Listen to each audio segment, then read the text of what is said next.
Bonjour à tous, bienvenue à la deuxième table ronde de la journée des rencontres du développement durable. Pour rappel, ces rencontres sont co-organisées entre Open Diplomacy et INSA Lyon. Nous sommes en direct de la Maison de l'Europe à Paris. Et le sujet de cette table ronde est Smart Cities, inclure petites et grandes communes. Avant de faire la présentation des intervenants, je voudrais juste rappeler au public qui nous écoute, qui peut proposer des questions en ligne, pourrait même apparaître tout à l'heure à la vidéo en caméra si vous le souhaitez. Donc nos intervenants, je vais commencer par les intervenants qui sont en présentiel avant de présenter ceux qui sont avec nous en visio. Alors, par ordre de canapé, nous avons Paul-Adrien Cormeret qui est CEO fondateur de Pony.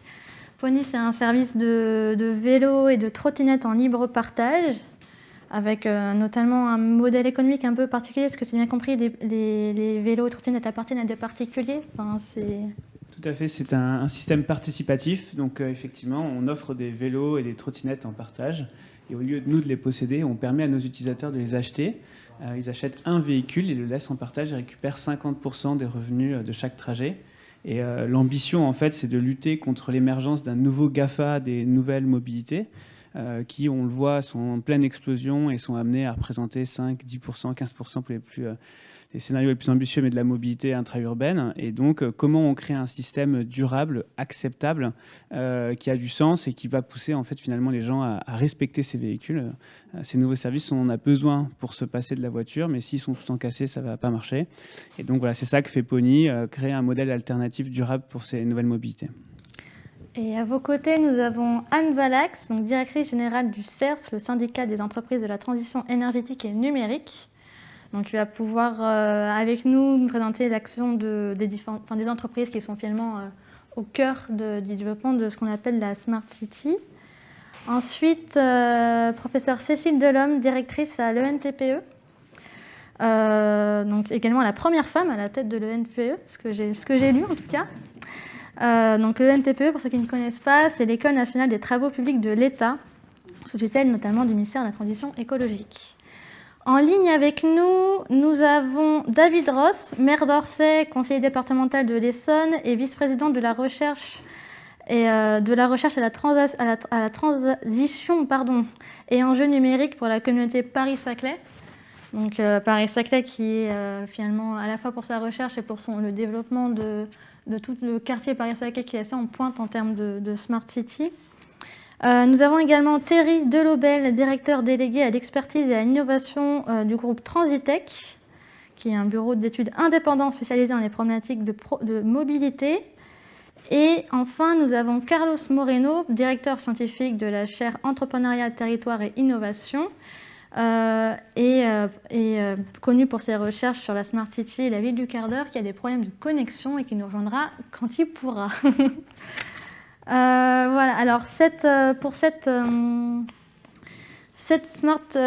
table ronde, je voudrais qu'on prenne un peu de temps pour redéfinir ce qu'est la Smart City avant de développer un peu plus sur les enjeux et les défis des Smart City dans les différents territoires, que ce soit des grandes métropoles aux plus petites.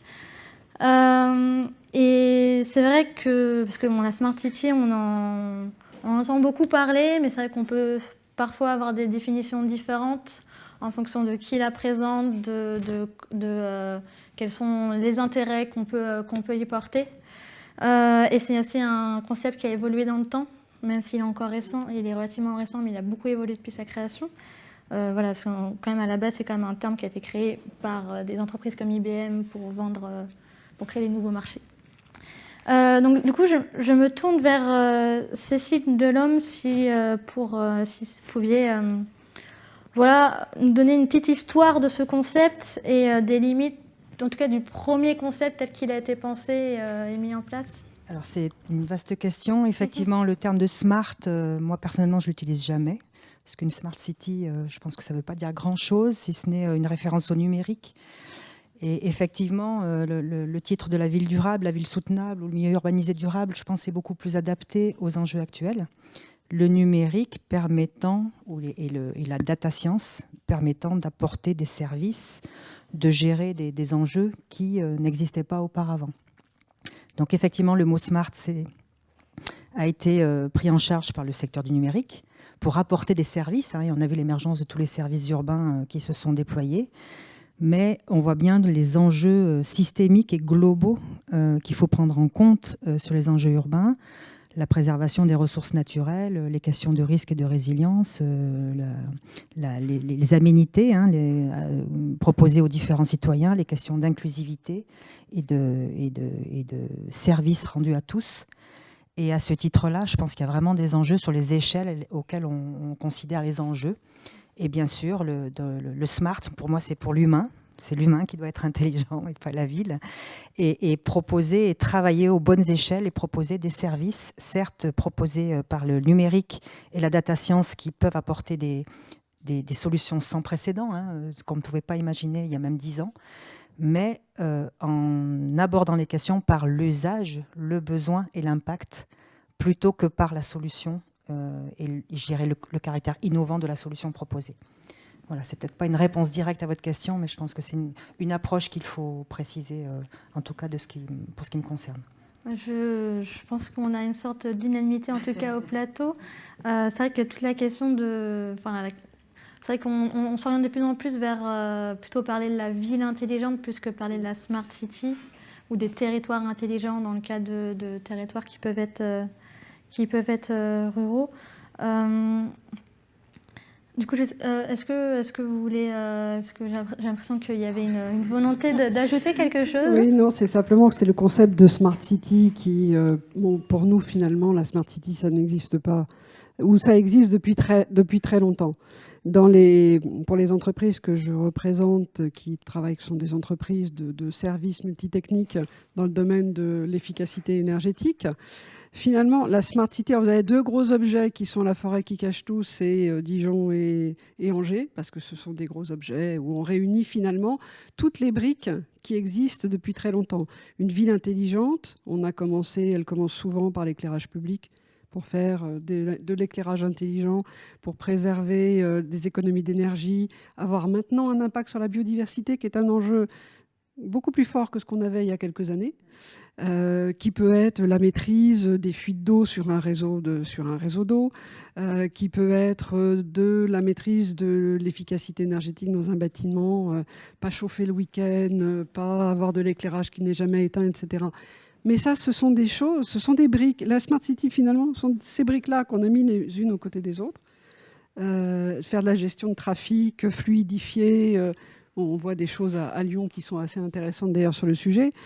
Mais ce sont des briques qui existaient déjà, de savoir-faire que moi, en tout cas, dans mon domaine, mes adhérents exercent depuis longtemps dans des villes petites, moyennes et très grandes, et qui doivent rendre un service effectivement aux citoyens. C'est pour ça que je suis d'accord avec la notion de l'intelligence de la ville. Je préfère la notion de ville intelligente, parce que c'est une ville qui est plus proche du citoyen et qui lui rend un service, que le smart en tant que tel. Merci beaucoup. Du coup, comme on rediscute du concept de Smart City, on cherche finalement à dépasser le terme un peu marketing pour revenir sur l'usage et les besoins, la définition des besoins pour en fait que ces services numériques s'ajoutent aux briques préexistantes et puis et apportent leur contribution.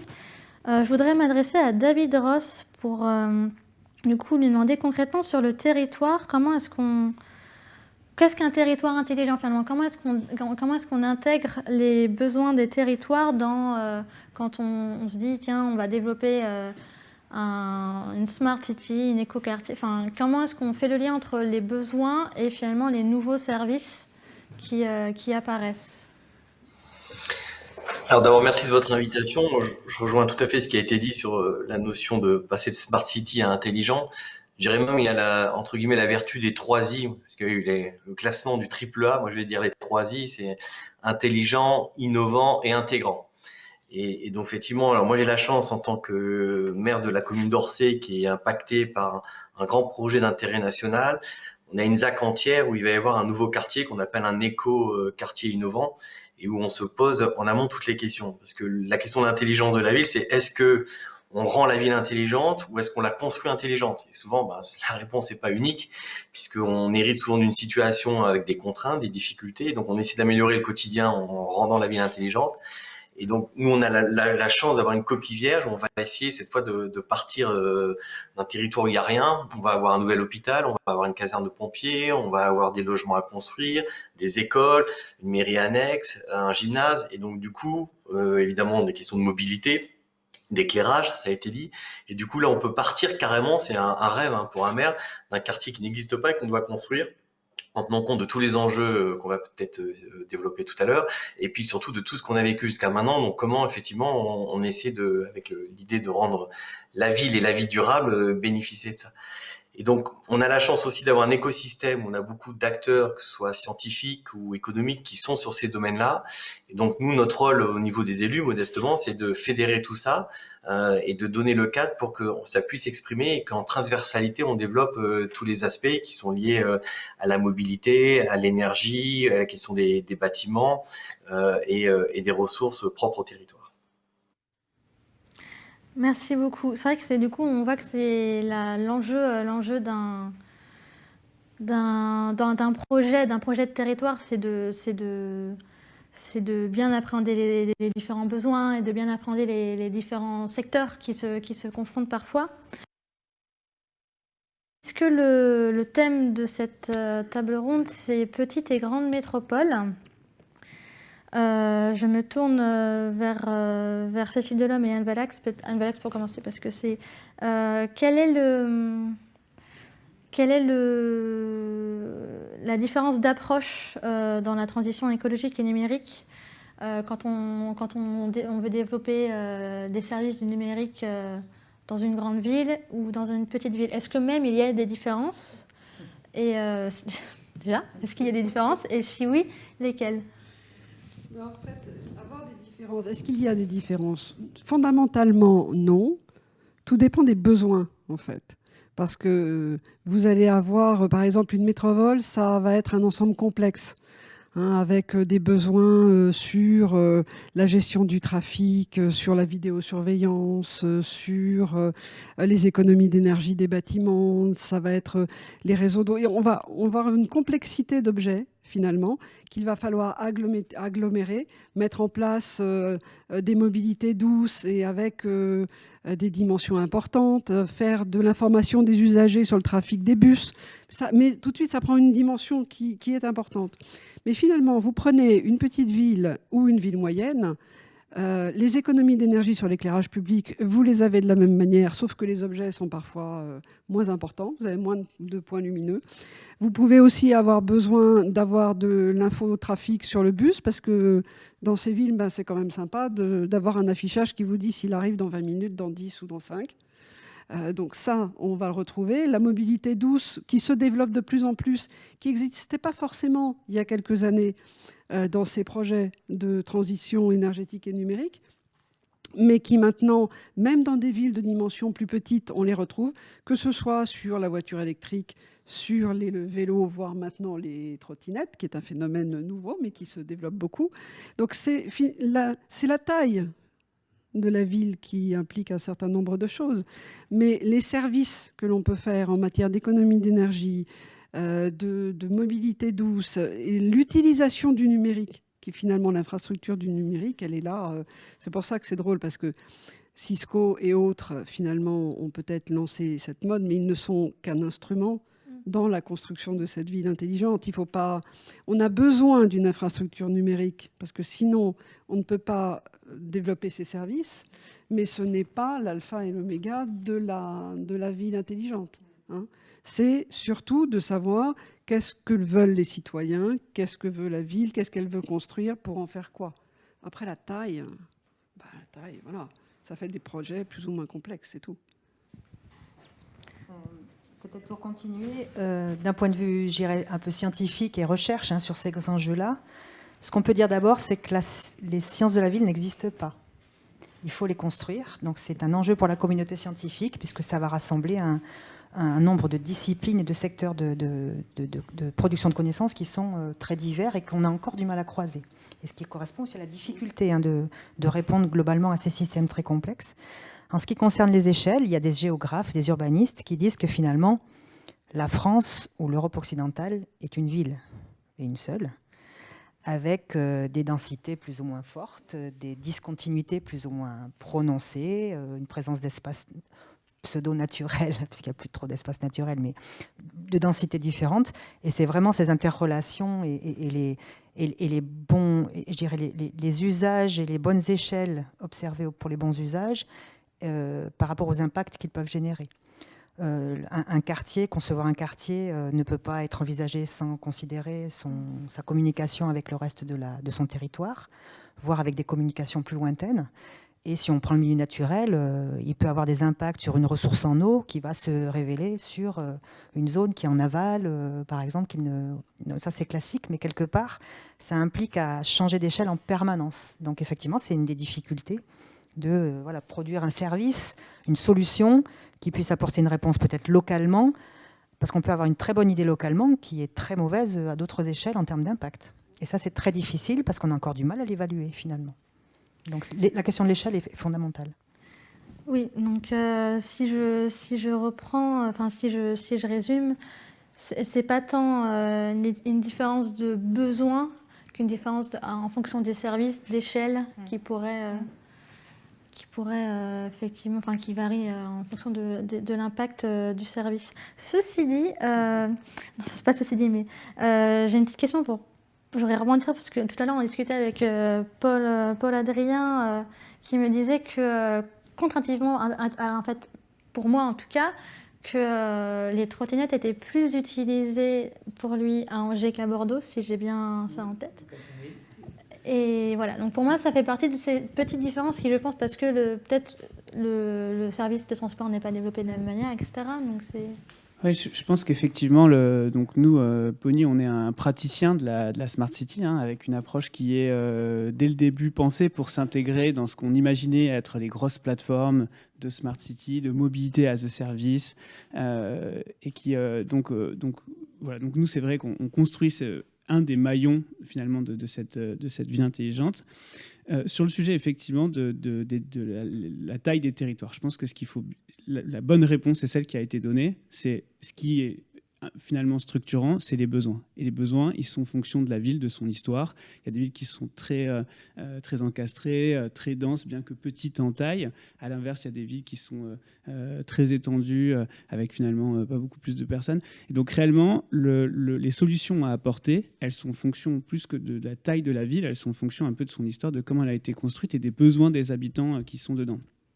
Et donc c'est vrai que nous, si on compare, on est présent dans 8 villes en Europe, mais bon, si je prends les plus gros marchés, en France, Paris, Bordeaux, Angers, Grenoble, mais aussi Turin ou Bruxelles, en réalité, les marchés où on a les meilleurs taux d'utilisation, finalement, réellement, c'est Angers, et Angers est une des meilleures performances mondiales, tous secteurs confondus sur l'ensemble de la planète, en termes de taux d'utilisation des véhicules par jour. Donc la flotte est probablement dimensionnée correctement, mais au-delà de ça, il y a aussi un service qui, du coup, est arrivé sur un territoire où finalement l'offre de transport était peut-être pas aussi développée que ce qu'elle est à Paris, évidemment, et où d'un seul coup, on a vraiment apporté une brique qui s'est avérée absolument utile. Et donc le chiffre concret, c'est Pony à Angers, on fait plus de trajets que tous les opérateurs de Bordeaux réunis, avec une flotte 3 fois plus importante tous les jours. Et donc en fait, on voit une ville qui a un réseau de transport finalement assez mature, déjà une culture cyclable peut-être plus développée, avec des infrastructures plus mises en avant à Bordeaux qu'à Angers. On a un service qui est utile, mais qui complète. À Angers, on a quelque chose qui a transformé vraiment le quotidien de la ville, et on fait jusqu'à 10% des flux cyclables de la métro à nous tout seuls, quoi. Donc c'est assez structurant. Et si je peux me permettre de rebondir sur le sujet de la définition de la Smart City, je pense que pour les gens qui nous écoutent et qui ne sont pas très branchés sur le sujet, ça peut être un peu surprenant les réponses qu'on a eues, parce que c'est vraiment à la pointe finalement de la réflexion sur la Smart City. Et c'est vrai qu'on l'a dit, la Smart City, c'était un concept commercial pour essayer de créer des nouveaux marchés. On a eu finalement un espèce de fantasme dans tout un tas de domaines sur la data, l'or noir de la data. Qu'en fait, on a des données, on ne les exploite pas, et en les exploitant, on pourrait trouver des gisements de valeur. En réalité, on se rend compte que ce n'est pas tellement le cas. Nous, Pony, par exemple, on génère beaucoup de data, puisqu'on a, je le disais, 10% des flux cyclables. On a, sur une ville comme Angers, 40 000 utilisateurs uniques sur les 12 derniers mois. C'est 25% de la population. C'est juste absolument énorme en termes de pénétration. Voilà, et on a toute cette data de tous les trajets où les gens ouvrent leur application, à quelle distance ils sont d'un vélo au moment où ils l'ouvrent, quels sont les trajets qu'ils font. Bon, cette data, personne ne veut l'acheter. Elle ne vaut zéro. Personne ne l'exploite, en réalité, à part nous. D'accord, et même dans les gros projets de Smart City, à Angers, on en a parlé, qui est une des villes les plus en pointe sur ces sujets, il n'y a rien qui est fait pour utiliser cette data et l'intégrer dans la réflexion globale de la Smart City. Donc, en réalité, la Smart City, je pense que c'était une expérience finalement de se poser la question est-ce que oui ou non on va pouvoir capturer énormément de valeur en exploitant cette data et finalement nous en tant que praticiens, et moi étant moi-même mathématicien de formation et étant chercheur en mathématiques financières dans ma vie précédente, c'était réellement mon intuition. Aujourd'hui, ce que j'ai découvert en tant que praticien, c'est que la Smart City, c'est la ville qui permet peut-être aux gens d'être intelligents, d'avoir l'information qui va leur permettre d'optimiser finalement leur façon de se déplacer, leur façon de consommer pour mieux répondre à leurs besoins. Et donc c'est vrai que vous êtes dans une ville, vous en parliez, où il n'y a pas les horaires des bus. Le bus est en retard, personne ne va vous le dire. Bon, bah, c'est sûr que c'est taxant. En fait, c'est quelque chose qui va nuire à votre capacité à optimiser votre quotidien et à avoir une vie confortable, agréable. Voilà. Et c'est vrai que finalement, la Smart City, moi, ce que j'espère, c'est qu'on va être capable d'ouvrir tout cet accès à l'information et permettre à tout un tas de services de se développer pour permettre aux gens d'y avoir accès et finalement d'améliorer leur quotidien et leur façon de vivre. Je vois que... Ajouter un petit point sur cette histoire de data, parce que c'est vrai que moi, mes entreprises, évidemment, par définition, sont des entreprises qui réalisent des services multitechniques pour les villes. Et cette data, on le voit dans les projets de Smart City, et puis on le voit même quand on a de l'éclirage intelligent ou de l'efficacité énergétique dans les bâtiments, etc. C'est vrai que les villes ont tendance à vouloir accumuler cette data. Alors, avoir plein de data. Sauf qu'à un moment donné, il faut effectivement qu'elle se retourne vers les spécialistes pour savoir qu'est-ce qui est utile dans cette data. Parce qu'on en accumule, mais elles ne savent pas quoi en faire, elles ne savent pas s'en servir. Donc la question, c'est de travailler avec des spécialistes, que ce soit les entreprises dans mon domaine ou des chercheurs ou qui peuvent utiliser cette data pour prendre la data qui est utile et essayer à ce moment-là de la transformer dans qu'est-ce que ça m'apprend finalement dans l'amélioration de la qualité de vie des gens dans la ville. Parce que voilà, c'est vrai que savoir ces histoires de bus ou de trottinettes, eh ben, ça peut améliorer la qualité de vie des citoyens. Et on a vraiment besoin de pouvoir avancer dans ce domaine de la data et non pas arrêter d'en accumuler pour rien. Ça peut conduire à faire de la maintenance prédictive, par exemple, dans nos domaines en matière d'éclairage public, éviter les pannes, les irritants dans la vie quotidienne des citoyens, des habitants. Je pense que c'est ça qui peut être utile. Leur faciliter la vie, leur faciliter les trajets, et puis arriver à une qualité de vie qui s'améliore pour eux. Tout à fait. Bah, du coup, comme vous avez parlé des collectivités qui accumulent de la data, entre guillemets, sans savoir vraiment quoi en faire. Pour moi, ça me pose la question des compétences au sein des collectivités, au sein des territoires.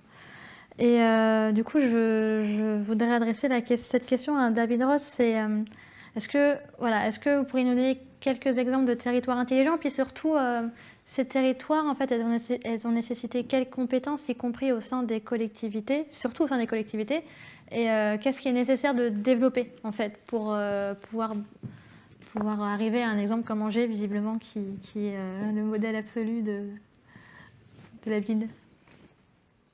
Alors, je ne sais pas si j'aurais pas la prétention de répondre à votre question parce qu'elle est tellement compliquée. D'abord, pour faire écho à ce qui a été dit, effectivement, puisqu'on parle d'intelligence et qu'on sait qu'il y a plusieurs formes d'intelligence, on comprend tout à fait déjà que la réponse apportée sur certains territoires et sur certaines villes puisse être différente, parce qu'il y a des spécificités, ça a été dit, et il y a des histoires qui justifient effectivement une approche d'une certaine forme d'intelligence.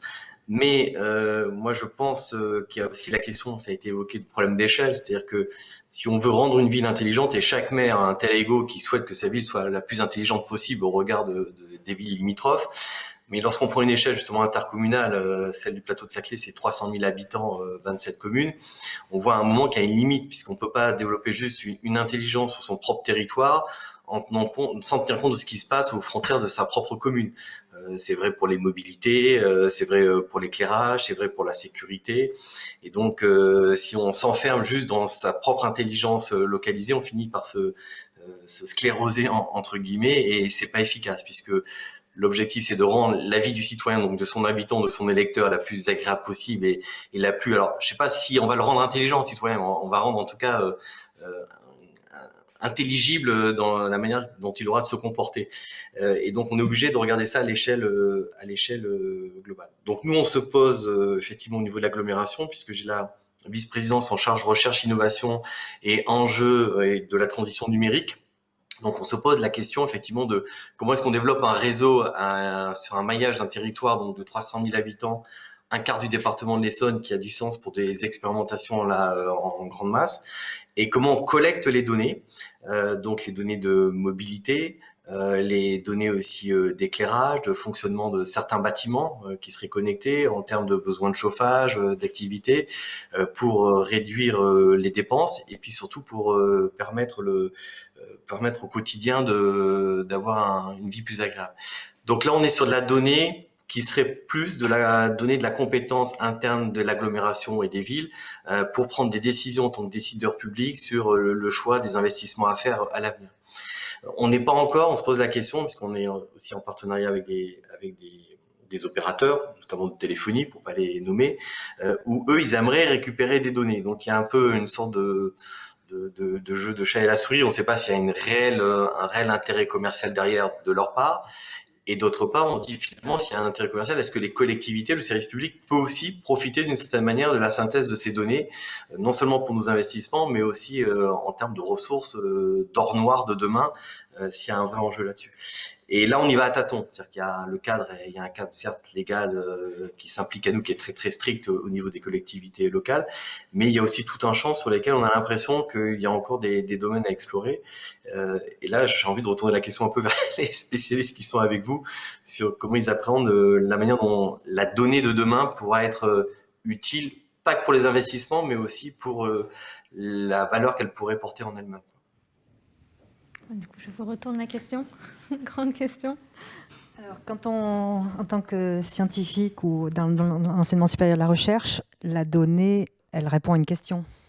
Donc, il faut savoir qu'est-ce qu'on veut en faire et en amont, se dire pourquoi je veux cette donnée, avec quelle fréquence, quelle qualité, quelle qualification. Donc, c'est vrai que produire des données, si on n'a pas réfléchi un peu en amont à leur exploitation, on voit un peu la difficulté, mais peut-être qu'elles pourront servir quelque part plus tard. Donc on ne sait jamais, ça peut être utile. Ce que je voulais dire sur les données, c'est comment dire, donc ça peut aider à faciliter les investissements, à travailler, mais je pense qu'il y a quelque chose qu'on n'a peut-être pas dit non plus, c'est en quoi ces éléments d'information nous permettent de voir l'impact des solutions proposées. Et de faire des choix, de prioriser, de suivre la performance de certaines solutions proposées. Qu'il faudra peut-être favoriser. Est-ce que c'est plutôt l'éclairage pour la décarbonation, la limitation de l'énergie, l'impact sur la biodiversité? Quels sont les éléments qui vont nous permettre aussi d'avoir non seulement une évaluation de la qualité du service rendu, de sa performance, mais aussi de son impact. Et ça, je pense que ça génère un besoin de données qui soit un petit peu différent aussi, éventuellement, sur le type d'usage ou de dispositif que l'on étudie. Là, on est plus dans quelque part la transparence même de l'efficacité de l'action publique. C'est le reporting, c'est quel impact. C'est vraiment quelle utilité sociétale et environnementale on apporte ou quel gain, quelque part, on peut apporter au système. Et je pense qu'on a besoin aussi d'hiérarchiser, parce qu'on est devant une forêt de solutions potentielles, d'acteurs économiques qui ont des solutions à proposer. Et là, plutôt pour l'acteur public, pour arriver à se repérer ou à voir où lesquelles directions sont les bonnes à prendre. Je pense qu'on a besoin aussi de savoir où on va ensemble et de faire du reporting régulier pour savoir ce qu'on fait. Et aussi pour le scientifique d'acquérir de l'information et de la connaissance qu'on n'a encore pas. Et et notamment sur le moyen et long terme. Moi, je pense que l'histoire de l'or noir de la donnée, c'est peut-être un mythe auquel on fait face maintenant. C'est vrai que dans la ville intelligente, avec tous les services que l'on a développés, effectivement, ce que vous disiez sur l'éclairage, la vidéosurveillance, les déplacements, la mobilité, etc., on pouvait se dire que toutes ces données allaient servir et soient monnayables, entre guillemets. Alors, il y a certains opérateurs, comme les opérateurs télécoms dont vous parliez, qui peuvent être intéressés à savoir un certain nombre de choses. Et peut-être que là, pour la ville, il peut y avoir un intérêt finalement à avoir un partenariat sur l'utilisation de ces données. Mais maintenant, la question qu'on se pose, c'est finalement, ça revêt quel périmètre, quelle surface? Est-ce que ce sera si important que ça? Je pense qu'on a cru à une espèce d'Eldorado qui n'existe pas forcément.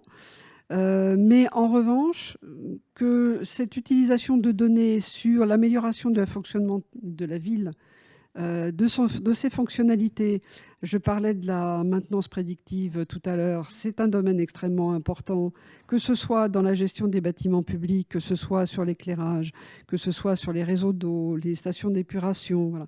Là, on a tout un domaine où effectivement ces données peuvent être un véritable atout si on sait les utiliser, pour réduire les coûts de la ville dans ces domaines-là, puisque ça permet des interventions tout à fait en amont et des réductions sur les travaux qui sont à effectuer.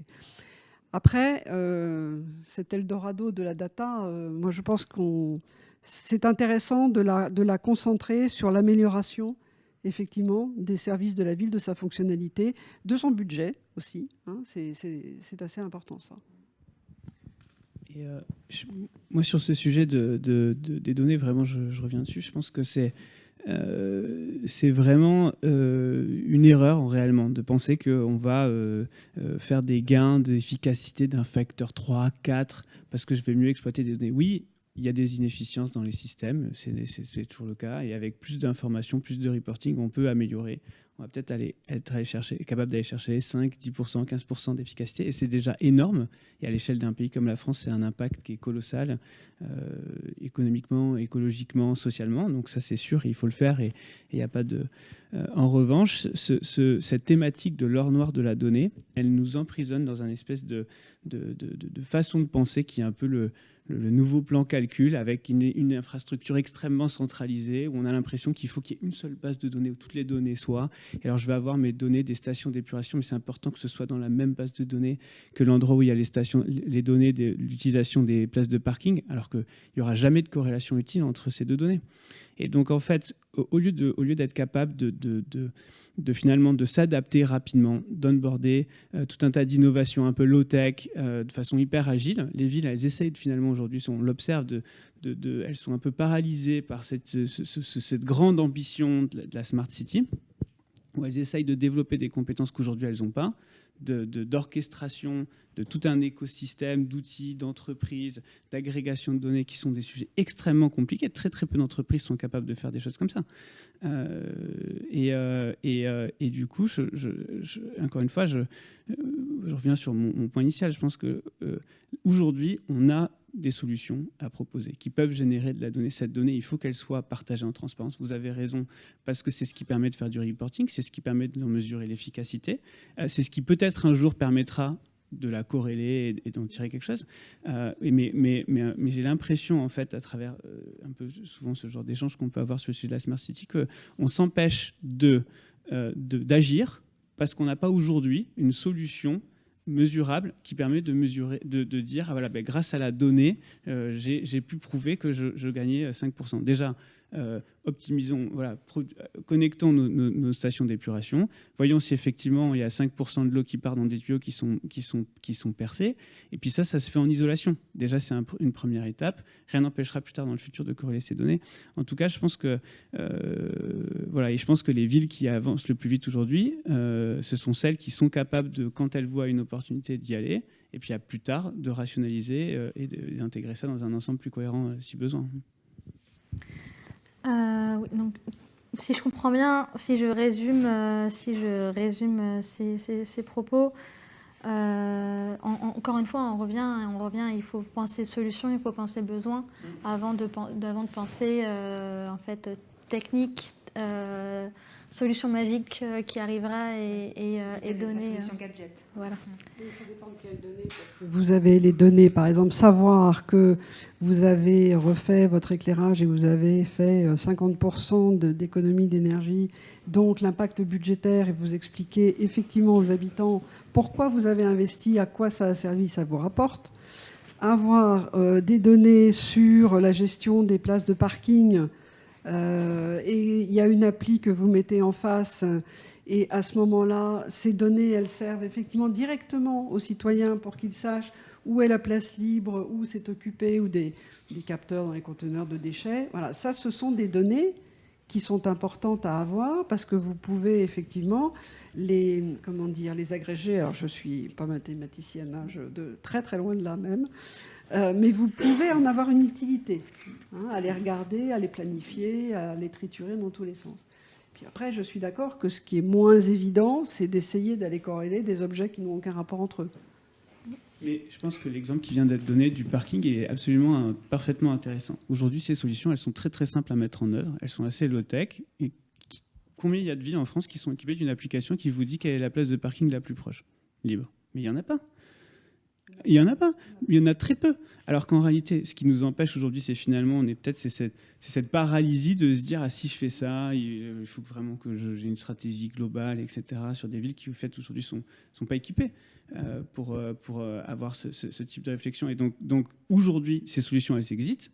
Et je pense que tous les habitants de toutes les villes en France seraient ravis d'avoir une application, même que ce soit intégrée directement dans le système de navigation de la voiture, où je pourrais cliquer la place la plus proche, hop, et ça serait intégré dans toutes les voitures Renault et Peugeot. On pourrait faire ça très facilement, mais c'est trivial. C'est trivial. Et la seule raison pour laquelle on ne le fait pas, c'est effectivement parce qu'on n'est pas capable d'avancer sur des projets en isolation par manque, du fait d'un fantasme peut-être sur ce gros projet d'ensemble que l'on n'a pas. Du coup, moi, ça me fait un peu penser à... Du coup, c'est... Quelque part, c'est la définition des besoins, parce il y aurait l'idée d'un besoin global, alors qu'il y a des besoins de plus petit ordre, de plus petite envergure. Et du coup, là, je voudrais poser des questions à nos deux invités qui sont en visio, qui nous écoutent depuis tout à l'heure. Thierry Delobel et David Ross. Peut-être Thierry Delobel d'abord. C'est comment est-ce qu'on établit les besoins d'une ville, d'un territoire, et puis comment est-ce quelque part on le dissèque pour avoir des choses qu'on pourrait faire par étapes, plutôt qu'avoir une sorte de monstre qu'on n'arriverait pas, qui ferait peur et qui ferait qu'on passerait jamais à l'acte. La réponse, encore une fois, est assez compliquée dans le sens où tout dépend de la stratégie qui est portée. Je suis assez d'accord avec ce que disait Paul-Adrien Cormeret sur le fait qu'on peut faire des petites choses, et si on fait des petites choses, c'est relativement simple de déterminer quelle est la donnée dont on a besoin et comment est-ce qu'on peut la récupérer. La difficulté qu'on a, c'est que les enjeux, typiquement, alors ceux que moi je connais le mieux, hein, puisque je suis un peu dans une niche, celle de la mobilité urbaine, ces enjeux-là sont plutôt des enjeux globaux dans lesquels il faut établir des stratégies qui nécessitent plusieurs données, mais de mon point de vue, c'est pas tellement la donnée qui est déterminante en fait dans le choix. Beaucoup des problèmes que vous avez identifiés ou des dysfonctionnements que vous recensez sont liés en fait à une difficulté de l'évolution de nos stratégies par rapport à trois phénomènes totalement nouveaux qu'amène la Smart City à une vitesse très, très importante. C'est notamment les changements d'échelle territoriale par rapport à des données qui peuvent être traitées par différents acteurs qui ont des habitudes de travail en commun qui ne sont pas forcément évidentes. Donc la question de l'échelle géographique, on en a déjà parlé tout à l'heure. Il y a l'échelle temporelle, dans le sens où on est sur des stratégies de mobilité sur des territoires qui s'établissent sur des périodes de 5 à 10 ans, simplement parce que si on veut faire un tramway, si on veut faire, restons sur le tramway, mais pour sortir un tramway en France, c'est 5 à 10 ans. Si on veut faire un métro, c'est plutôt 10 ans. Si on veut faire du ferroviaire, ça se joue peut-être en une vingtaine d'années. Et il se trouve que tout le monde de la Smart City est un monde qui intervient sur des échelles de temps qui sont beaucoup plus courtes que ça, et auxquelles les collectivités n'étaient pas forcément habituées. Donc effectivement, derrière se cachent des questions de prise de risque, capacité à se saisir de certains services quand ils sont utiles, capacité peut-être à en maîtriser certains autres si leurs impacts ne sont pas forcément très profitables, je veux dire, à l'intérêt général. Et puis il y a une troisième échelle, c'est l'échelle des acteurs. C'est-à-dire qu'on était quand même dans des vases clos pendant pas mal de temps, avec des politiques urbaines qui étaient maîtrisées par des acteurs publics pour l'essentiel, qui avaient quelques partenariats liés au millefeuille territorial français, mais aussi certains services qui étaient délégués à des services privés. Mais le monde de la Smart City ouvre par l'intermédiaire des API, donc des applications qui permettent de passer de la donnée jusqu'à l'usager. Ça ouvre en fait le monde de la mobilité urbaine à des milliers d'acteurs. Et il faut faire quelque part un peu le tri là-dedans de ce qui est utile ou pas utile à la mobilité urbaine. Et un des éléments moi, qui me paraît clé là-dedans, c'est simplement de se dire que quand on est en Smart City, on parle de ville connectée, on parle du coup d'univers qui consomme de l'énergie, en quelque sorte. Et si on parle de ville durable, la logique, ce serait plutôt qu'une ville durable est une ville dans laquelle on marche, dans laquelle on fait du vélo sans assistance électrique, dans laquelle on va être vraiment économe en énergie. Donc la Smart City, elle peut être contre-intuitive sur ce sujet-là. Alors, c'est très caricatural ce que j'ai dit là, donc je tiens à me corriger très vite. La Smart City peut jouer un rôle essentiel dans la décarbonation de nos territoires, mais si elle est traitée à la bonne échelle, avec les bons intervenants, au bon niveau, et c'est pas forcément encore le cas, parce que simplement on s'y est pas totalement adapté. Donc il va falloir encore un petit peu de temps là-dessus et s'en servir. Je pense notamment à des sujets clés du moment. Vous connaissez les zones à faible émission, c'est cette politique publique qui vise à renouveler en fait les véhicules pour sortir des énergies thermiques à un horizon des énergies fossiles, pardon, à un horizon le plus rapide possible. Ça pose des soucis d'inclusion, ça pose des soucis sociaux. On se retrouve avec des franges de population qui peuvent être un petit peu sorties des territoires. Et là, je pense que la Smart City peut être vraiment essentielle parce qu'elle peut nous permettre de mesurer, de traiter, de monitorer les impacts des politiques qu'on met en place et du coup de servir à un nouveau rapport qui va nous permettre de pratiquer ce que font les startups en quelque sorte, c'est-à-dire de faire du test and learn, faire quelque chose de beaucoup plus agile, de beaucoup plus innovant, de beaucoup plus rapide pour nous adapter à l'urgence de ce qu'on doit traiter avec la complexité qu'on a aujourd'hui qui est mille fois plus grande que celle qu'on avait il y a encore 15 ans. Donc je pense qu'il est là l'enjeu, en quelque sorte. Et je dirais plus là que sur la notion même des données. C'est de savoir qu'est-ce qu'on veut avoir comme type de territoire, comment est-ce qu'on veut le faire fonctionner, quels impacts sont tolérables et quels impacts ne le sont pas, et comment est-ce qu'on arrive collégialement quelque part à servir l'intérêt général et amener la ville à être plus efficace, plus durable, avec une meilleure qualité de vie et un impact carbone moindre que celui qu'on a aujourd'hui. Oui, alors ça m'intéresserait, sauf si Monsieur David Ross veut rebondir, sinon j'ai une petite question pour rebondir, mais... Juste oui, sur la donnée, moi je voudrais non pas m'inscrire en faux avec ce qui a été dit, mais apporter quand même deux bémols sur la question de données en termes de mémoire et de valeur. Sur la mémoire, alors, il ne s'agit pas de construire le monstre, hein, comme ça a été dit, et de dire on fait rien tant qu'on n'a pas collecté toutes les données et que ça n'a pas du sens, qu'effectivement on fait des expériences sur certains sujets, sur certains territoires, avec des données propres, qui a priori n'ont pas de raison d'être connectées avec d'autres. Mais moi, je trouve que c'est important, et comme la technologie nous le permet, de garder quand même cet aspect de mémoire, parce que compris en science, il arrive qu'on ait des données qui finalement ne semblent pas intéressantes à un certain moment, et lorsque ensuite on change de paradigme, on s'aperçoit qu'elles sont extrêmement pertinentes pour d'autres sujets qui apparaissent. Donc c'est vraiment important finalement de garder la possibilité de les reconnecter le moment venu, et donc ça il faut l'anticiper quand même, parce qu'il ne s'agit pas de dire on le verra plus tard si on l'a pas préparé.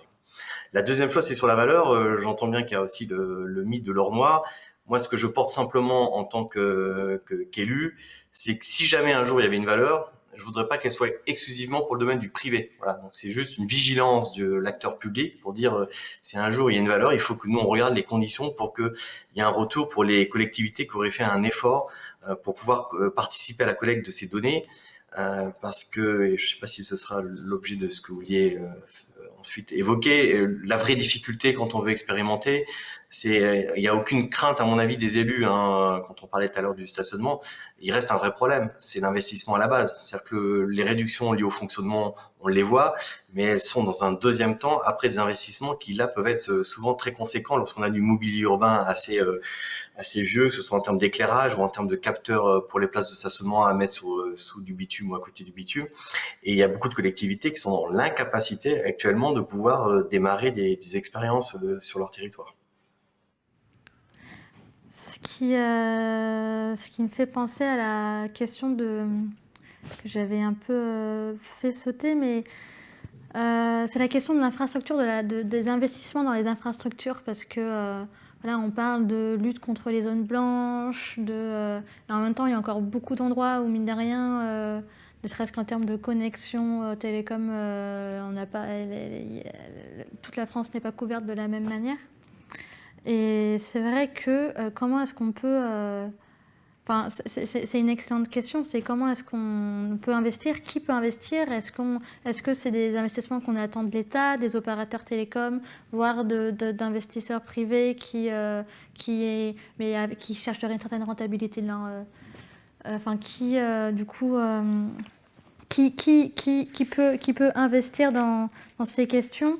Je ne sais pas si Monsieur David Ross, vous voulez répondre. Vous avez déjà votre idée sur la question ou, L'idée, non, enfin, on a du vécu. C'est-à-dire que déjà, on essaie, nous, au niveau justement on parlait d'échelle tout à l'heure, de lorsqu'il y a un investissement qui est pertinent sur de l'éclairage, là, il concerne plusieurs communes, c'est d'essayer de mutualiser ça. Donc, c'est parmi les compétences de l'agglomération, donc de réduire les coûts. Mais après, ça reste à la charge du budget de la commune. Donc, un des vrais sujets, et je crois que c'est aussi discuté dans les lois de finances en préparation, finalement, on pourrait se dire, vu les enjeux de ville durable, de ville intelligente, est-ce que le quoi qu'il en coûte ne pourrait pas s'appliquer sur ce domaine-là? C'est-à-dire qu'on pourrait déconnecter des ratios, des budgets qui sont très compliqués lorsque vous l'investissement, on tient compte de votre structure d'endettement, on tient compte de votre marge par rapport à votre fonctionnement. Est-ce qu'il ne pourrait pas y avoir des budgets sanctuarisés en termes d'investissement garantis par l'État avec les banques? Parce qu'il y a tout un développement de villes intelligentes avec un projet qui serait accepté sur les mobilités ou sur l'éclairage. Donc il faut qu'il y ait un moment une impulsion réellement de l'État si on veut aller au-delà du bricolage, ce que font les uns les autres. Alors, des villes qui ont un peu plus de moyens peuvent même aller au-delà. Mais si on veut vraiment que ça réponde à une vraie, j'allais dire croissance verte durable, puisque c'est très à la mode plutôt que de dire de décroissance, il faut là qu'il y ait une vraie impulsion au niveau de l'État. Alors pour le coup, c'est une vraie... Après, je pense que vous voulez rebondir, mais si vous pouviez ajouter ça... Moi, la question que je me pose, c'est quel est le coût de ces investissements? Est-ce que vous pourriez, je pense qu'au-delà de rebondir, donner des exemples en termes d'ordre de... La question, c'est que vous parlez de l'éclairage, et c'est un très bon exemple, parce qu'en général, les villes intelligentes, ça commence par là. C'est la première brique qu'on attaque dans une commune. Pour pouvoir faire autre chose, c'est par l'éclairage, parce qu'on a un éclairage qui est vieillissant et vous arrivez à faire, en fonction de la date, bien sûr, des installations, de 40 à 60% d'économie d'énergie sur ces installations, et donc des économies sur le budget de la commune qui peuvent extrêmement être importantes et qui vont servir, ces économies, à développer autre chose, justement d'autres services qu'elle n'envisageait pas immédiatement. Nous, je sais que c'est une chose aussi que l'on souhaite, c'est que l'éclairage, la rénovation de l'éclairage n'était pas dans le plan de relance du gouvernement. Et donc, toutes ces communes qui ont besoin d'un coup de pouce, d'un accompagnement pour faire ces rénovations, nous, on souhaiterait que ça rentre dans le plan d'investissement 2030 qui va être défendu là d'ici peu, pour aider ces communes à enclencher, parce que de l'expérience que l'on a depuis un moment, on s'aperçoit que les villes commencent par l'éclairage, récupèrent des moyens dans leur budget de fonctionnement et l'attribuent à ce moment-là, peuvent réaliser de nouveaux investissements, notamment sur la mobilité ou sur d'autres types d'investissements de ce type-là. Excusez-moi si je peux me permettre, sur votre réponse, c'est les investissements, il faut les rembourser quand même. Du coup, donc les économies qu'on fait, en fait, c'est quel pourcentage qui est c'est une vraie question. En Vous fait. avez un retour c'est une question de retour sur investissement. Exactement. Et sur de l'éclairage, vous pouvez avoir un retour sur 6, 8, 10 ans en fonction du volume de ce que vous avez fait comme travaux. Oui, ce qui est à l'échelle d'une ville, hein, on n'est pas à une échelle de particulier, il faut sortir de son... À l'échelle d'une ville est quelque chose de tout à fait réalisable sans aucun problème. Mais en revanche, ça dégage des ressources très importantes. On voit, à l'époque, c'était Rieux-le-Pape qui avait fait ça. Ils ont rénové leur éclairage et ils ont fait plus de 100 000 euros d'économie sur leur budget de fonctionnement, sur leur éclairage. Rien que sur leur éclairage. Alors, je ne suis pas du tout spécialiste sur des modèles économiques, mais je pense que là aussi, il y a des modèles économiques de retour sur investissement. Si on ne prend pas en compte la valeur carbone, la valeur de la biodiversité, au bout d'un moment, de toute façon, on n'arrivera jamais à aller très loin parce qu'on est sur des investissements avec des temps de retour qui sont très longs et des gains financiers très faibles. Donc là aussi, je pense qu'il faut aussi évoluer fortement dans la façon dont on évalue le retour sur investissement et les paramètres qu'on prend en compte. Purement financier, mais également sinon, les autres impacts. On ne pourra pas franchir certaines étapes avec la logique temporelle de l'action politique qui est à court terme en fait. Et tout à l'heure, en entendant discuter, j'avais une petite question qui a été soulevée par Monsieur Delobel et ça me fait penser les difficultés rencontrées entre les nouveaux acteurs de la santé, donc typiquement comme vous pouvez l'être, et les acteurs les collectivités locales, par exemple. Donc en termes de philosophie, d'approche des questions, est-ce qu'un dialogue un dialogue est possible, mais est-ce qu'il est facile? Est-ce qu'il faut travailler des deux côtés pour essayer de mieux se comprendre? Je pense que vous pouvez répondre ainsi que David Ross sur les différents... On aura deux points de vue opposés. Mais... Oui, tout à fait. Alors nous, en tant que praticiens, notre expérience, c'est quoi? Bon, déjà, ce dialogue, il est possible, mais c'est surtout, il est absolument nécessaire. Nous, on offre un service qui est dans la rue. Évidemment, ça ne peut pas se faire sans qu'il y ait un peu une réflexion globale sur comment ces nouveaux services ils vont s'inclure dans le territoire. Ils viennent compléter, parfois concurrencer des services existants. Ils ont une emprise sur l'espace public. C'est des investissements qui sont importants, donc on a aussi besoin de notre visibilité. Donc tout ça, ça fait que ce dialogue, il est absolument essentiel. Et d'ailleurs, en fait, c'est un des drames de notre industrie. Je parle en particulier, tout le monde va connaître les trottinettes partagées, mais le drame des trottinettes partagées, c'est justement que ce dialogue n'a pas eu lieu pendant longtemps. Parce que les opérateurs sont des opérateurs étrangers dans une démarche très start-up, ultra agressive de conquête de marché à tout prix, subventionnés finalement par des gros fonds d'investissement en particulier. Par exemple, les plus gros investisseurs sont en fait les pays pétroliers en réalité, des trottinettes électriques. Bon. Donc ça, c'est sûr qu'on n'est pas dans une démarche de dialogue, de construire dans la durée quelque chose qui est... voilà. Ceci dit, ces services, pour la plupart, il y en a beaucoup qui ont connu de grosses difficultés, beaucoup ont fermé. Ceux qui restent aujourd'hui, ce sont ceux qui justement sont dans cette démarche de dialogue et elle est nécessaire. Après, est-ce qu'elle est facile? Non, pas du tout. Elle est compliquée à plusieurs titres parce que déjà, on pose des questions auxquelles personne n'avait jamais vraiment réfléchi. Ensuite, du coup, comme personne, c'était pas un besoin, personne n'avait y réfléchi, c'était pas réellement un besoin d'avoir des gens qui réfléchissent à ces questions, donc on n'a même pas nécessairement un interlocuteur. La plupart des villes ne savent pas. La mobilité, c'est au niveau de la métro. La réglementation qui régit les nouveaux services de mobilité, c'est le pouvoir de police de la mairie, c'est 100% au niveau de la voirie. Donc vous devez avoir une autorisation du service voirie de la ville, mais pourtant, vous incluez dans une stratégie de mobilité qui est le service mobilité de la métro. Déjà, dans une ville où la métro et la ville ne sont pas du même bord, il n'y aura jamais de mobilité partagée. Donc ces dialogues, c'est sûr qu'ils sont difficiles. Et au-delà de ça, effectivement, il y a cette question de l'horizon de gestion, où c'est vrai que nous, on a une solution aujourd'hui qui est clé en main, en fait. Bon, il se trouve en plus, elle est gratuite, même elle rapporte de l'argent, puisqu'on paye finalement, nous, une redevance d'occupation du domaine. Mais voilà, malgré tout, c'est vrai on pouvait s'attendre finalement à se dire ok, voilà, ça c'est une opportunité intéressante, on va lancer beaucoup d'expérimentations. Aujourd'hui en France, c'est un des pays qui est le plus de retard en Europe. Donc la France a été le premier pays où ces nouvelles mobilités se sont déployées en 2017-2018.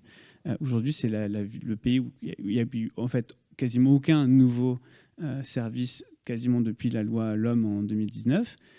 Et aujourd'hui, les villes n'expérimentent pas en réalité, même dans des contrats courts, de tests, de se dire ok, on voit pendant 6 mois, pendant 1 an, qu'est-ce qui se passe, et puis on fait un bilan.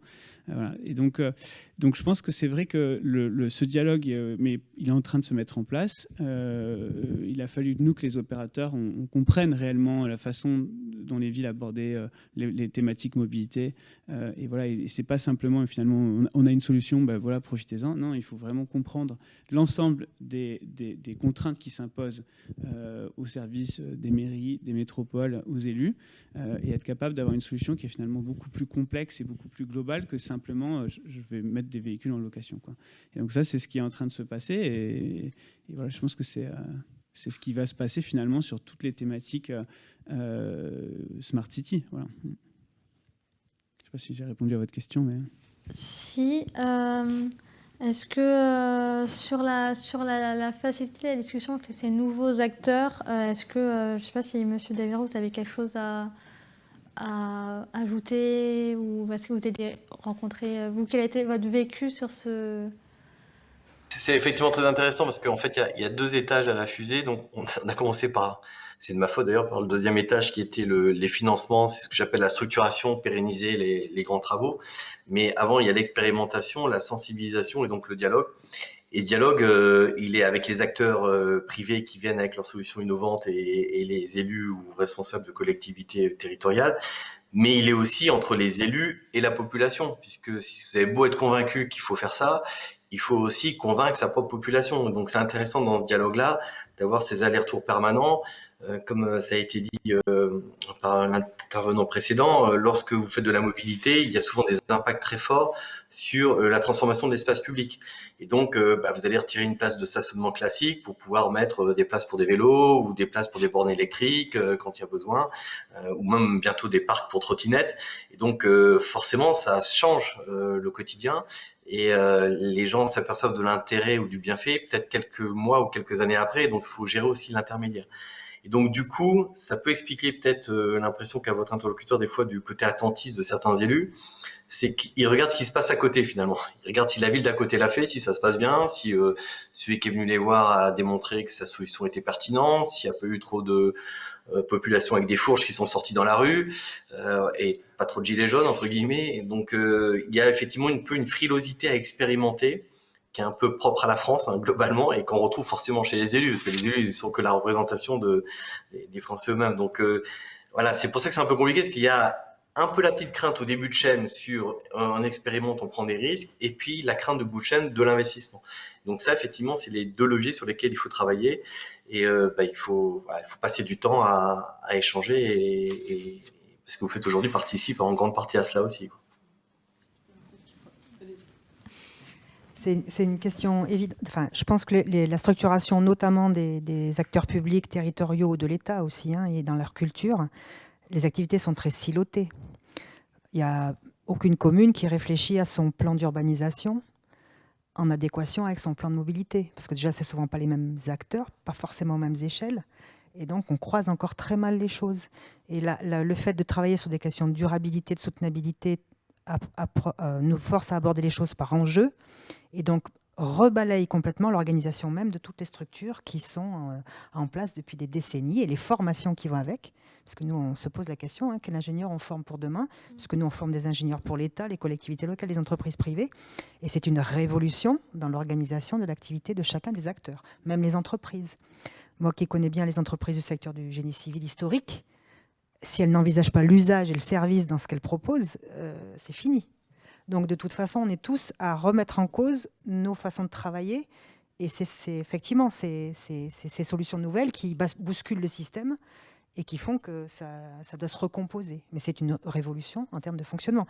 En plus du millefeuille administratif et d'organisation territoriale de la France, qui est assez sympathique aussi. Mais je pense que derrière, il y a aussi une culture à faire évoluer en matière de process et de position des différents acteurs, en fait. Là, il y a 2 points qui sont très intéressants, que vous avez évoqués, Monsieur Ross également. Il y a la compétence. Quand on est une entreprise qui propose aux élus des services, des projets sur la transition énergétique et numérique, souvent, enfin jusqu'à présent, ce qui était compliqué, c'est d'avoir en face un élu qui ait les compétences ou les services de la ville qui aient les compétences pour comprendre de quoi on parle. Et quand on ne parle pas le même langage sur des choses aussi impactantes qui peuvent être des investissements importants, c'est très compliqué parce qu'on arrive à un moment donné, là, la compréhension n'est pas là, et dans la réalisation des projets, à ce moment-là, il y a toujours des frottements et des choses qui deviennent un peu complexes ou des choses des aspects qui sont refusés alors que c'était essentiel pour avoir un projet qui marche vraiment. Donc la compétence, c'est très important, et c'est important que ces villes recrutent des ingénieurs qui soient formés, qui comprennent de quoi on parle, parce que ça nous facilitera à tous la vie, même sur des offres, de savoir s'ils la veulent, s'ils ne la veulent pas, si c'est le bon prix, etc., qu'on parle le même langage. Ça, c'est vraiment intéressant. Mais ce que je vois aussi, pour ce dont parlait M. Ross tout à l'heure, nos entreprises, de plus en plus, proposent aux villes dans leurs offres de les accompagner sur les contacts avec les citoyens. Quand vous mettez en place une centrale solaire, ce qui se fait de plus en plus finalement maintenant par rapport à il y a quelques années, expliquer quel est l'objectif, faire des réunions d'information pour savoir comment ça va alimenter la commune, les villages autour, etc., qui va en profiter, le coût de l'investissement, quelles économies on a. Donc c'est très important d'associer les habitants au fur et à mesure de ces projets, et c'est très important de leur parler, de communiquer, parce que ce sont aussi des projets qui sont des investissements, qui coûtent cher.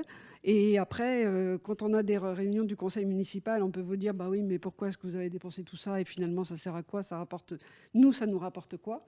Donc accompagner les habitants pour dire, voilà le projet, ok, son coût, mais voilà ce que ça va faire sur la vie de la ville, voilà ce que ça va vous rapporter, et finalement le bien-être qu'on en attend du point de vue de la transition énergétique, de la ville durable, etc.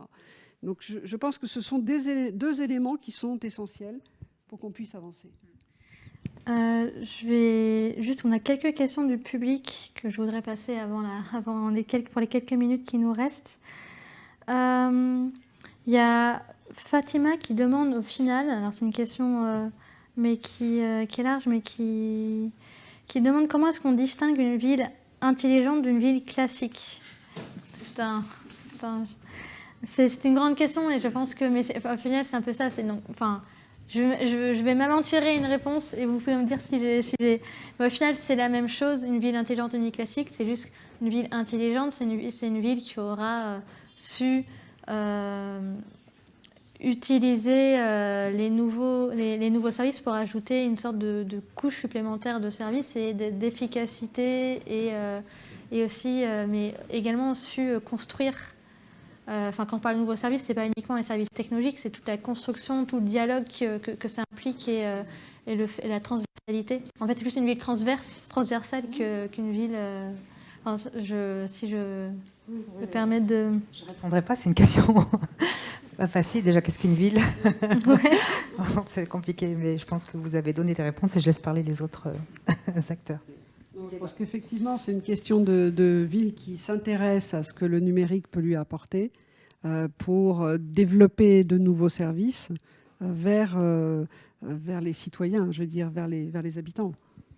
Je pense que alors j'ai beaucoup moins d'expérience, mais la ville classique, c'est pour moi la ville qui était... on a des usagers, on a des équipes en silo, chacun avec une mission. Et la ville intelligente, c'est finalement celle qui se concentre sur les besoins et qui arrive à dépasser un peu les anciens silos de fonctionnement administratif d'une ville pour penser des solutions nouvelles qui peuvent utiliser de la data ou pas, qui peuvent être technologiques ou pas, mais voilà, et qui par contre sont vraiment axées sur les besoins des habitants et l'amélioration de la qualité de vie.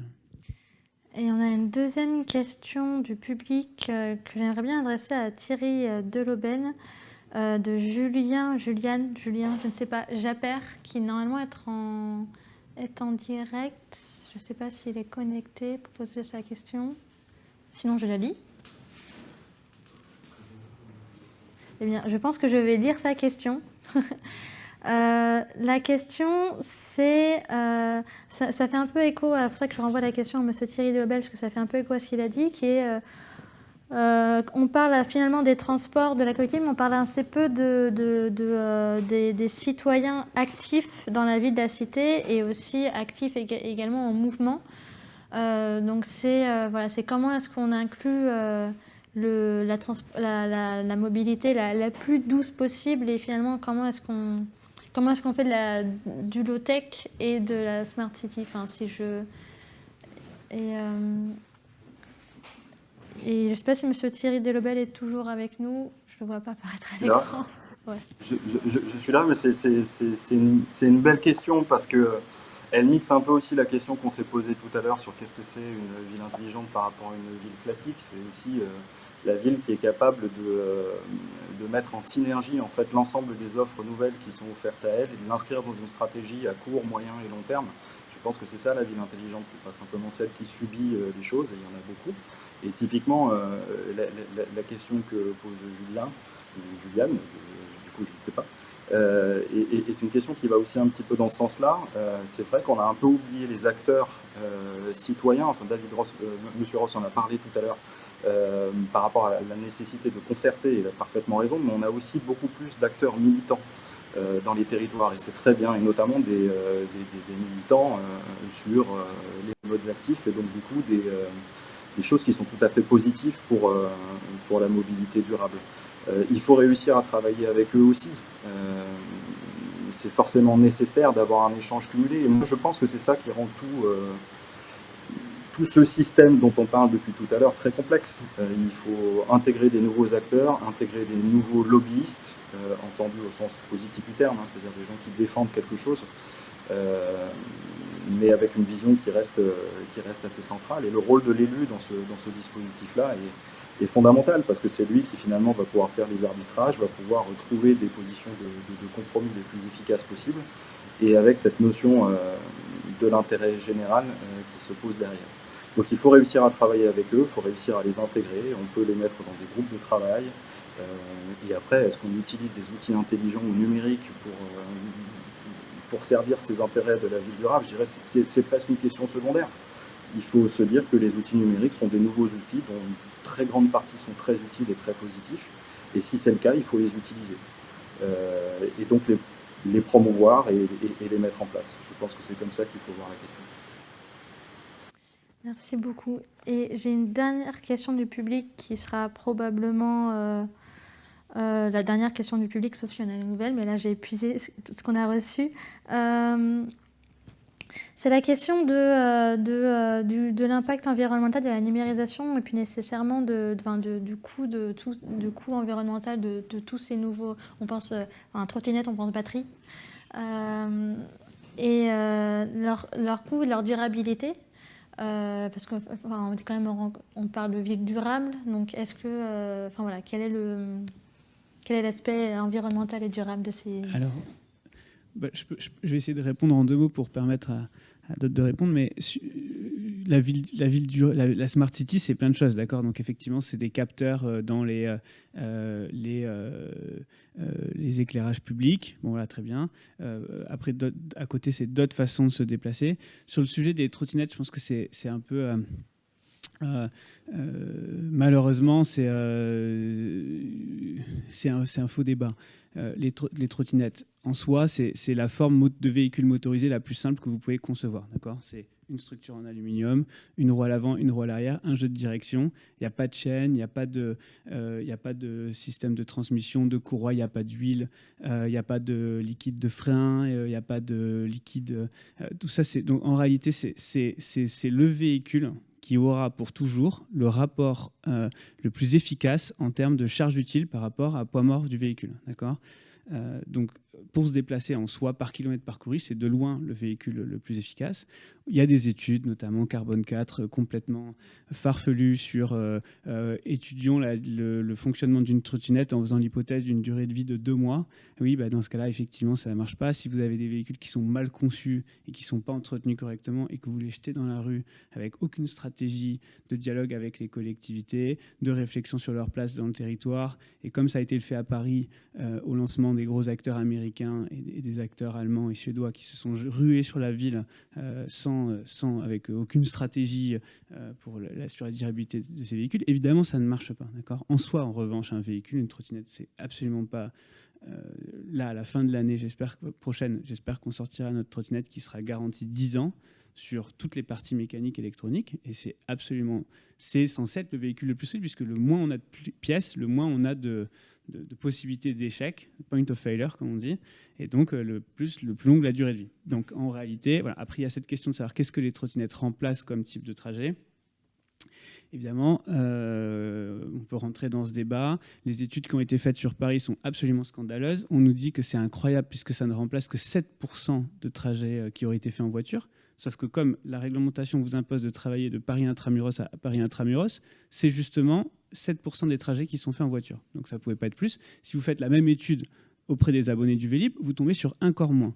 Si vous tombez la même étude sur les abonnés du métro, vous tombez encore en dessous. Si vous allez voir quelqu'un à l'entrée du métro en disant « Est-ce que si je supprime le métro, tu prends une voiture ?» Évidemment, il dit non. Merci. Donc évidemment, c'est la seule étude un peu sérieuse qui a été faite en France et qui est rabâchée. Cette étude, elle n'a pas le contrôle groupe en face pour montrer que de toute façon, ça ne pouvait pas être plus que ça. Et donc, c'est dans des villes comme Bordeaux, c'est dans des villes comme Angers, c'est dans des villes comme Grenoble, voilà, c'est là qu'il va falloir faire ces études. Aujourd'hui, elles ne sont pas faites, donc on verra où on va. En tout cas, l'impact effectivement de ces nouvelles mobilités et au sens plus large de la Smart City sur l'environnement, c'est vrai qu'il n'est pas trivial. Il ne faut pas se dire que c'est gratuit. Quand on installe des capteurs, il y a un coût environnemental. Tous ces capteurs, ils ont chacun leur petite batterie de backup en cas de rupture d'alimentation, sans quoi, effectivement, on n'a pas de Smart City en réalité. Dès qu'il y a une coupure, on n'a plus de data. En fait, on mesure que les cas où ça se passe bien et c'est pas très intéressant. Et donc effectivement, il faut être vigilant sur le fait de ne pas partir dans des technologies extrêmement complexes, extrêmement sophistiquées, qui ont un coût, si effectivement on n'a pas effectivement une vision claire de où on va et pourquoi on les installe. Donc, je pense qu'effectivement c'est un point de vigilance. En revanche, on l'a dit aussi tout à l'heure, sans ces capteurs, on n'a pas de data, pas de reporting, pas d'amélioration, pas de prise de conscience, pas de possibilité de s'améliorer. Si on ne mesure pas la qualité de l'air, on ne va jamais lutter contre les particules fines. Si on ne mesure pas le réchauffement climatique, on ne luttera jamais contre les émissions de CO2. Donc on a besoin de cette data. La lutte contre le réchauffement climatique, la lutte pour l'amélioration des conditions de vie et de la qualité de l'environnement, elle nécessite cette donnée. Par contre, voilà, attention de ne pas collecter de façon abusive de la donnée qui ne sert à rien et en se faisant créant une nouvelle forme de pollution. Et pour le coup, j'ai une vraie question. Typiquement, c'est tous les capteurs qu'on peut installer, les capteurs. Quelle est leur durée de vie? Est-ce qu'il faut les renouveler régulièrement? Alors, il y a une recherche mondiale sur les capteurs pour tout type d'activité qui est en plein développement et notamment à l'Est parisien, il y a des très beaux labos qui font des choses sur des capteurs de plus en plus fiables qui s'auto-alimentent et qui sont faits avec des composés tout à fait, je dirais, acceptables au niveau des ressources rares, etc. Et donc et qui se miniaturisent de plus en plus. Donc là-dessus, je pense qu'il y a un effort sans précédent en termes de technologie pour apporter les capteurs de demain, même d'aujourd'hui. Et simplement, je ne développerai pas, mais par rapport à la question qui est posée, je pense qu'il faut vraiment... On ne sait pas évaluer l'impact de tout ça correctement. On est au tout début. Voilà. Et je pense qu'il faut vraiment développer ces moyens un peu d'approche cyclique, d'analyse du cycle de vie, et apporter de la connaissance pour savoir dans quelle direction on va. Il y a des bâtiments intelligents, parce qu'il n'y a pas que la ville. qui dysfonctionne complètement parce que les gens ne sont pas formés pour bien le gérer, parce que finalement il y a des défaillances techniques, parce que c'est des systèmes nouveaux. Donc le bilan global, il est encore pire que si c'était un bâtiment bien géré normalement. Voilà. Donc je pense qu'il y a toute cette vision. Il faut laisser vivre aussi les systèmes pour voir comment ils évoluent. Et une vision de bilan global, je pense qu'on est sur certains dispositifs, c'est encore assez tôt. Donc c'est difficile d'apporter des réponses. Sur les bâtiments intelligents, il y a des choses. Souvent, il n'y a pas de maintenance aussi, donc c'est un problème. Il y a un exemple à suivre sur Icari à Lyon, qui maintenant existe depuis quelques années et qui on va peut-être pouvoir faire justement avoir ces retours de données d'exploitation. Après, moi, je me dis qu'il faut peut-être se poser la question aussi de façon très globale. J'entendais la question sur les vélos électriques tout à l'heure. Mais après tout, le vélo électrique, si ça permet à des personnes âgées de continuer à faire du vélo, de continuer à se développer, à se déplacer avec un vélo, avec les impacts sur la santé. C'est pour ça que la réflexion en silo, c'est un peu compliqué sur ces sujets-là. Et que, effectivement, non seulement le cycle de vie, mais l'impact global sur la société, sur la ville en général et ses occupants, il faut peut-être aussi prendre un peu de hauteur sur ce que ça offre, cette ville intelligente, ces nouveaux systèmes de déplacement, ces bâtiments intelligents, mais en ayant une analyse vraiment globale d'impact sur la qualité de vie, sur la manière de vivre dans ces villes. Très bien. Nous sommes arrivés au bout du temps imparti. Je pense que si je résume cette quasiment heure et demie, c'est que nous sommes au début de quelque chose qui n'est pas encore très déterminé, qui reste encore à définir, mais je pense que je vous rejoins sur la nécessité de penser. On a eu une table ronde ce matin aussi qui a fini sur à peu près les mêmes conclusions, qui est qu'on ne peut plus penser en silo et il faut penser en systémique. Et aussi avoir l'humilité de se dire qu'on ne connaît pas encore tout, qu'on n'a pas encore toutes les données, on n'a pas encore toutes les données clés pour bien appréhender les impacts sur le long terme. Je vous remercie beaucoup à tous nos intervenants, y compris ceux qui sont en ligne. Je reprends les notes de ce qui arrive ensuite parce que j'avais oublié. Voilà, c'est une table ronde sur les questions de santé humaine et environnementale qui arrive tout de suite après la fin de notre table ronde. Merci beaucoup. Au revoir.